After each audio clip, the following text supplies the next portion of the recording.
वालेकुम व्यूवर्स, बिस्मिल्लाहिर्रहमानिर्रहीम। आज हम जो वीडियो लेकर आए हैं उसमें हम डिस्कस करेंगे हमारे सेकेंड ईयर बायोलॉजी की बुक की जो कोर्स आउटलाइन है उसे, और डिस्कस करेंगे कि कौन सा चैप्टर हमारे लिए बॉटनी के हिसाब से इम्पोर्टेंट है और कौन सा चैप्टर हमारे लिए जोलॉजी के हिसाब से इम्पोर्टेंट है। आइए चलते हैं वीडियो की तरफ। सेकेंड ईयर बायोलॉजी में जैसा कि सब जानते हैं, अगर आपने बुक को खोल कर देखा हो तो जो टोटल चैप्टर्स की तादाद है हमारे पास वो है 13। मैंने आपको बताया कि हमारे पास सेकेंड ईयर बायोलॉजी में जो टोटल चैप्टर्स की तादाद है वो है 13, जिनको 3 अलग अलग पोर्शंस में डिवाइड किया गया है। सबसे पहले हमारे पास है फंक्शनल बायोलॉजी, सेकंड हमारे पास है कॉन्टिन्यूटी ऑफ लाइफ और थर्ड हमारे पास है एनवायरमेंटल बायोलॉजी। अगर हम इनको समझने, इनको अंडरस्टैंड करने की बात करें तो फंक्शनल बायोलॉजी, जिसमें हमारे पास नाम से हमें समझ में आ रहा है कि इसमें हम बॉडी में होने वाले डिफरेंट फंक्शंस का जिक्र करेंगे। बॉडी में होने वाले डिफरेंट फंक्शन से मुराद है डिफरेंट प्रोसेसेस, डिफरेंट सिस्टम, जिसमें आप सर्कुलेटरी सिस्टम को डिस्कस करेंगे, रेस्पिरेटरी सिस्टम है, एक्सक्रीटरी सिस्टम है, और भी बहुत सारे प्रोसेसेस हैं बॉडी में जिनको हम डिस्कस करते हैं, और वो हम यहाँ पर मैं भी आपको बताऊंगी। सेकंड हमारे पास है continuity of life. Continuity of life का मतलब है लाइफ का, यानी कि जिंदगी का तसलसल। इसको मजीद आगे 5 चैप्टर्स में डिवाइड किया गया है। उसके बाद हमारे पास है इन्वायरमेंटल बायोलॉजी।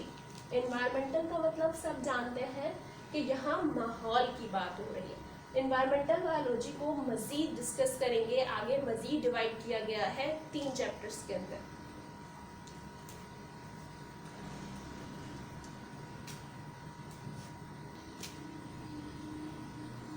13 चैप्टर्स के 3 सेक्शंस बनाने के बाद अगर हम डिस्कस करें फंक्शनल बायोलॉजी को कि उन्हें किन 5 चैप्टर्स में डिवाइड किया गया है, तो वो 5 चैप्टर्स हमारे पास हैं। Homeostasis, number 2 support and movement, number 3 coordination and control, number 4 reproduction and number 5 growth and development. ये पांचों चैप्टर्स बॉटनी प्लस जोलॉजी दोनों पेपर्स के हवाले से मोस्ट इम्पॉर्टेंट चैप्टर्स हैं। इन चैप्टर्स में से हमारे पास बॉटनी में भी पेपर में आता है बॉटनी पोर्शन का, और जोलॉजी पोर्शन का भी पेपर में आता है। अब मैं आपको ये बता दूं कि इन चैप्टर्स में क्या क्या टॉपिक्स हैं जो हम डिस्कस करेंगे। सबसे पहले है हमारे पास होम्योस्टैसिस। जिस तरह से किसी भी ऑर्गेनिज्म का आउटर साइड का एनवायरनमेंट होता है, एक्सटर्नल एनवायरनमेंट होता है, बिल्कुल इसी तरह एक इंटरनल एनवायरनमेंट होता है जो उसकी बॉडी के अंदर काम कर रहा होता है। उस इंटरनल एनवायरनमेंट को, उस मैकेनिज्म को जो मेंटेन हो रहा होता है, हम होम्योस्टैसिस कहते हैं। इस चैप्टर में इस चैप्टर में हम पढ़ेंगे 3 मेन टॉपिक्स: ऑस्मोरेगुलेशन, थर्मोरेगुलेशन और एक्सक्रीशन।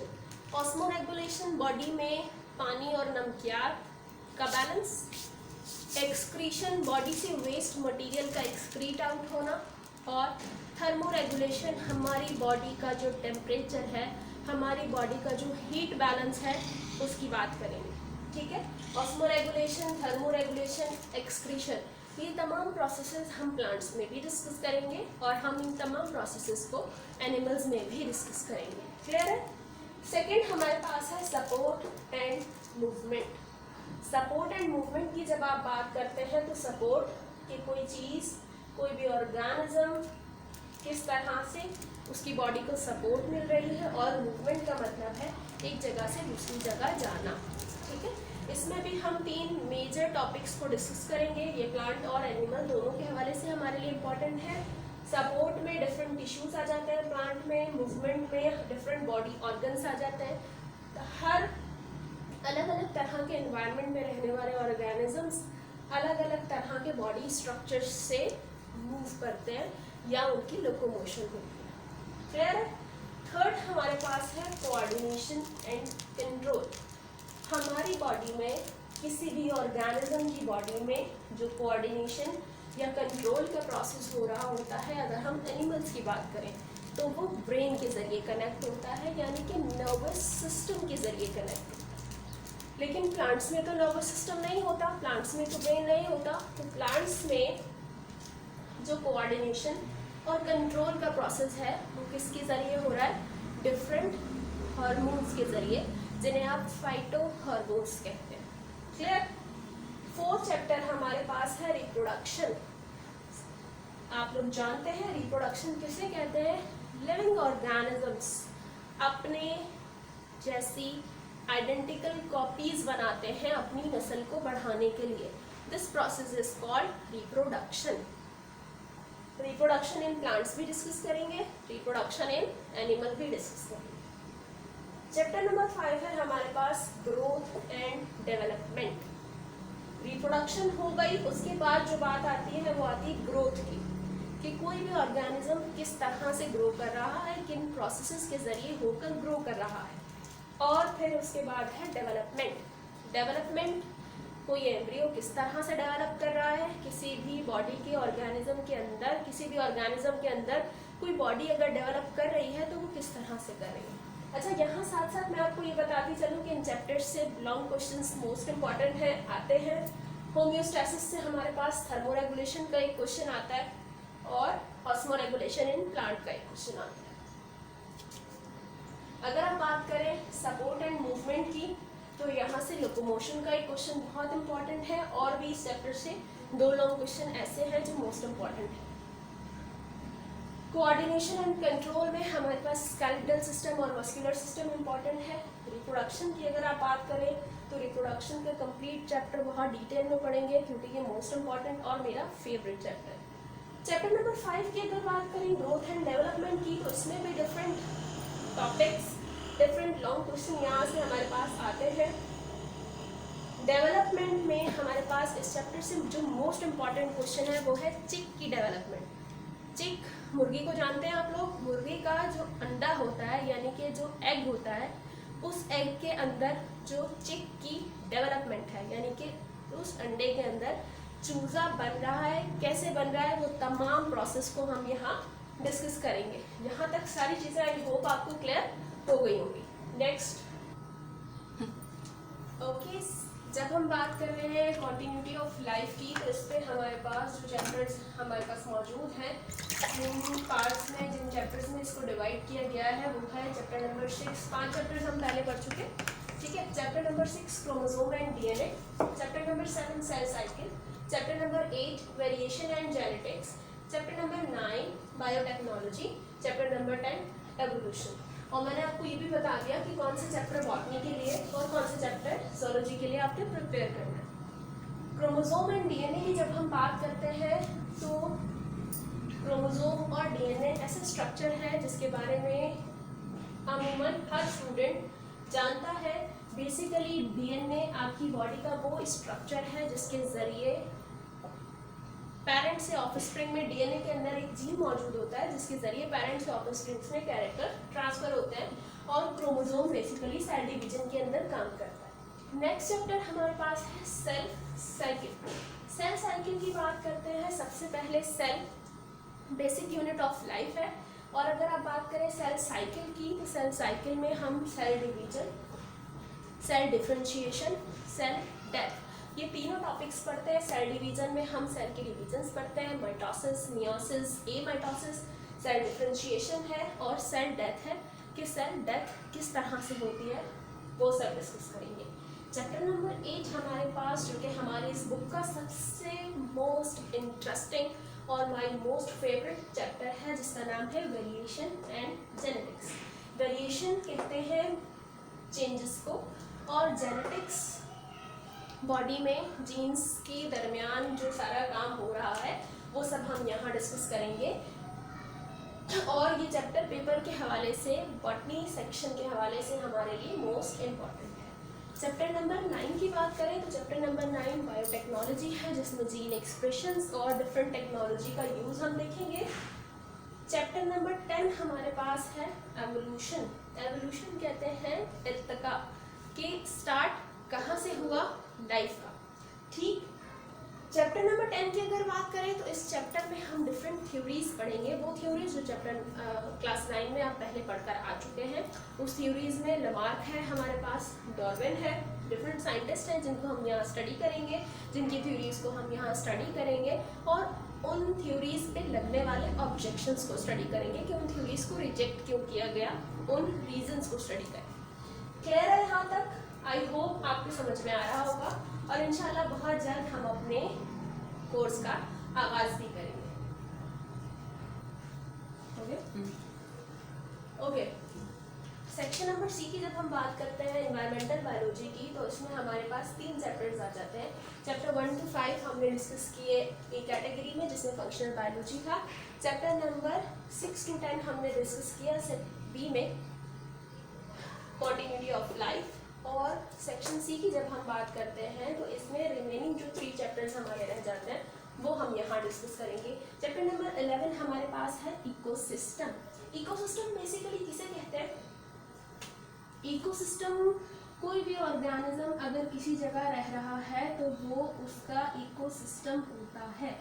एक डिफरेंट एनवायरनमेंट, हर तरह के ऑर्गेनिज्म, कोई भी ऑर्गेनिज्म अगर किसी जगह मौजूद है तो उसका एक डिफरेंट एनवायरनमेंट होता है।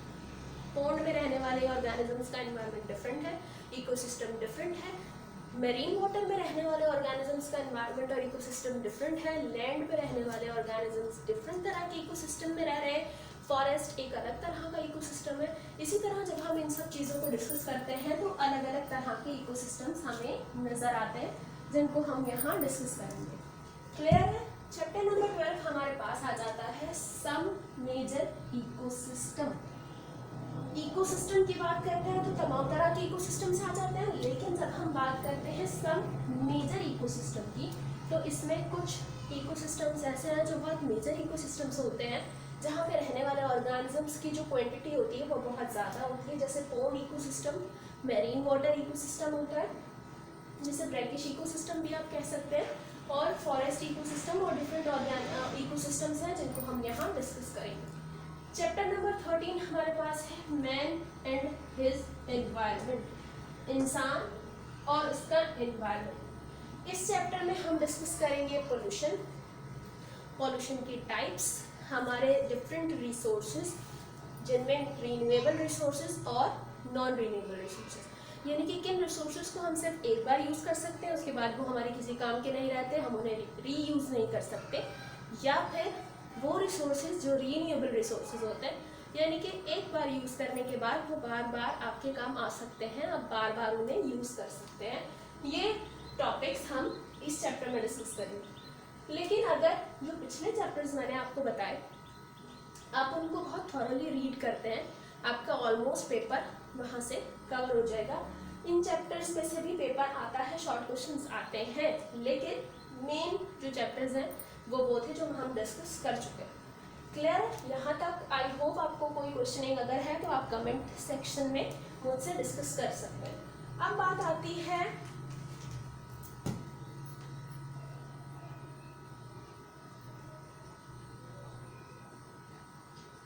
इसी के साथ ही हम थोड़ा सा पेपर पैटर्न डिस्कस कर लेते हैं। पेपर पैटर्न में हमारे पास ज़ूलॉजी का पेपर 45 मार्क्स का होता है सेकेंड ईयर में, और बॉटनी का पेपर 40 मार्क्स का होता है।